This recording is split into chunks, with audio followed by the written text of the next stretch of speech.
ഒരുപാട് പ്രതീക്ഷകളോടെ മറ്റൊരു രാജ്യത്തേക്ക് യാത്രയാകാൻ നിന്ന പെൺകുട്ടിയുടെ ജീവൻ എടുത്തത് വീട്ടുമുറ്റത്തെ അരളിച്ചെടി. എന്നാൽ അരളി മാത്രമല്ല, നമുക്ക് ചുറ്റുമുള്ള പല ചെടികളും പൂവും കായും ഒക്കെ വിഷാംശം ഉള്ളതാണ് എന്നറിയാമോ? ഇപ്പോൾ വരുന്ന വാർത്തകൾ അത്ര സുഖകരമല്ല. അരളിപ്പൂവിന്റെ വിഷാംശത്തെക്കുറിച്ചാണ് പല ചർച്ചകളും. ഒന്ന് നമ്മുടെ മുറ്റത്ത് നോക്കൂ. അരളിയെ കൂടാതെ മറ്റ് അപകടകാരികളായ സസ്യങ്ങളും നമ്മുടെ തോട്ടത്തിൽ നമുക്ക് കാണാൻ സാധിക്കും. പാശ്ചാത്യ രാജ്യങ്ങളിൽ കണ്ടുവരുന്ന ചെടികൾ ഇന്ന് നമ്മുടെയൊക്കെ തോട്ടത്തിലും ധാരാളമായി കാണുന്നുണ്ട്. അപകടകരം എന്ന് പേരുകേട്ട ഒരു ചെടിയാണ് ബ്രഗ്മാൻസിയ. ഇതിൽ സ്കോപ്പോളമൈൻ എന്നറിയപ്പെടുന്ന അൽക്കലോയിഡ് ഉണ്ട്. കൊളംബിയയിൽ, പ്രത്യേകിച്ച് അതിന്റെ മയക്കുമരുന്ന് തലസ്ഥാനമായ മെഡലിനിൽ യാത്ര ചെയ്യുമ്പോൾ വഴിയരികിൽ ഇതിന്റെ ചെടി പൂത്തു നിൽക്കുന്നത് പലപ്പോഴും ശ്രദ്ധയിൽപ്പെട്ടേക്കാം.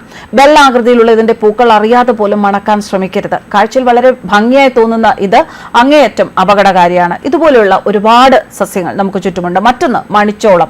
ഇലകളിലും തണ്ടുകളിലും സൈനൈഡ് വിഷം കളക്ട് ചെയ്ത് വെക്കുന്ന സസ്യങ്ങളിൽ ഏറ്റവും പ്രധാനപ്പെട്ടതാണ് മണിച്ചോളം അഥവാ സോർഗം, ജോവർ ചെടികൾ. വളർന്നു വലുതായി വിളയുന്നതോടെ സൈനൈഡിന്റെ അംശം കുറയും. പക്ഷേ ഇതിന്റെ ഇളം ചെടികളിലും തളിരിലകളിലും വിഷാംശത്തിന്റെ തോത് കൂടുതലായിരിക്കും. ഈ മാരക വിഷം ഉള്ളിൽ ഒളിഞ്ഞിരിക്കുന്നത് അറിയാതെ പശുക്കൾ മണിച്ചോള ചെടികൾ രുചിയോടെ ചവച്ചരച്ച് തീറ്റയാക്കിയതായിരുന്നു ഒരിക്കൽ ഇവയുടെ കൂട്ടമരണത്തിന്റെ കാരണം. മണിച്ചോള ചെടികൾ തളിരിടുന്ന സമയത്ത് അത് ആഹാരമാക്കി കന്നുകാലികൾ കൂട്ടമായി മരണപ്പെടുന്ന സംഭവങ്ങൾ ആന്ധ്രയിലും തമിഴ്നാട്ടിലുമൊക്കെ സാധാരണയാണ്. മറ്റൊന്ന് ഓതളങ്ങ. നമ്മൾ കേട്ടിട്ടുണ്ട് ഓതളങ്ങയെ കുറിച്ച്. ഹൃദയത്തെ ബാധിക്കുന്ന ഗ്ലൈക്കോസൈഡുകൾ, രാസപദാർത്ഥങ്ങൾ വിഷകാരിയാകുന്ന മറ്റ് സസ്യങ്ങളാണ് ഓതളങ്ങയും വിഷപ്പാലയും. ഇത് രണ്ടും അരളിയുടെ കുടുംബമായ അപ്പോസൈനേസിയ അംഗങ്ങളാണ്. ഓതളങ്ങയുടെ കായയിലാണ് ഏറ്റവും അധികം വിഷം അടങ്ങിയിരിക്കുന്നത്. മറ്റൊന്ന് എരിക്കാണ്. നാട്ടിൻപുറങ്ങളിലും ഉപയോഗശൂന്യമായ വെളിമ്പ്രദേശങ്ങളിലും ഒക്കെ കാണപ്പെടുന്ന ഒരു വിഷസസ്യമാണ് എരിക്ക്. അരളി കുടുംബത്തിൽപ്പെട്ട മറ്റൊരു കുറ്റിച്ചെടി തന്നെയാണ് ഇത്. ഇത് ഹൃദയത്തെ ബാധിക്കുന്ന ഗ്ലൈക്കോസൈഡുകളാണ് ഇതിലെ ഏറ്റവും വിഷകരമാക്കുന്നത്. ഏറ്റവും അധികം വിഷാംശം അടങ്ങിയിരിക്കുന്നത് ഇതിന്റെ പാലിലാണ്.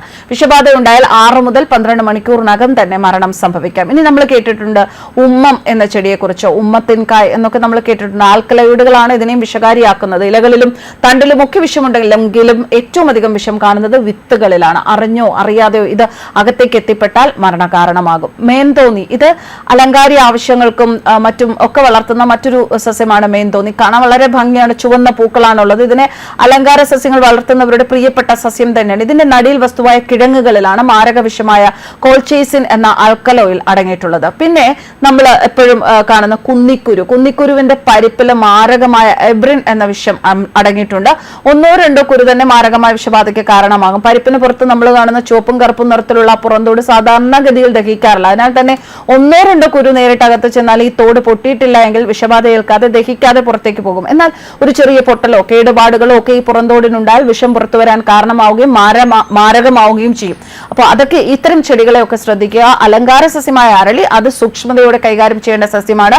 പൂക്കളത്തിൽ മാത്രമല്ല, തുളസിക്കും തെച്ചിക്കും ഒപ്പം ഒക്കെ ക്ഷേത്രത്തിലെ നിവേദ്യത്തിലും അരളി കാണാറുണ്ട്. ചിലയിടങ്ങളിൽ നിവേദ്യം കഴിക്കുമ്പോൾ ഈ പൂക്കളും ഉള്ളിലേക്ക് എത്താനിടയുണ്ട്. എന്നാൽ അരളി ഭക്ഷ്യയോഗ്യമല്ല എന്നത് തന്നെയാണ് യാഥാർത്ഥ്യമെന്ന് വീണ്ടും തെളിഞ്ഞിരിക്കുകയാണ്. അരളിയുടെ ഇലയിലും പൂവിലും കായലും വേരിലും ഒക്കെ വിഷാംശമുണ്ട്. പൂക്കളേക്കാൾ മറ്റു ഭാഗങ്ങളിലാണ് വിഷമേറുക എന്ന് വനഗവേഷണ കേന്ദ്രത്തിലെ മുതിർന്ന ശാസ്ത്രജ്ഞനായ ഡോക്ടർ പി സുജനപാൽ പറഞ്ഞിരുന്നു.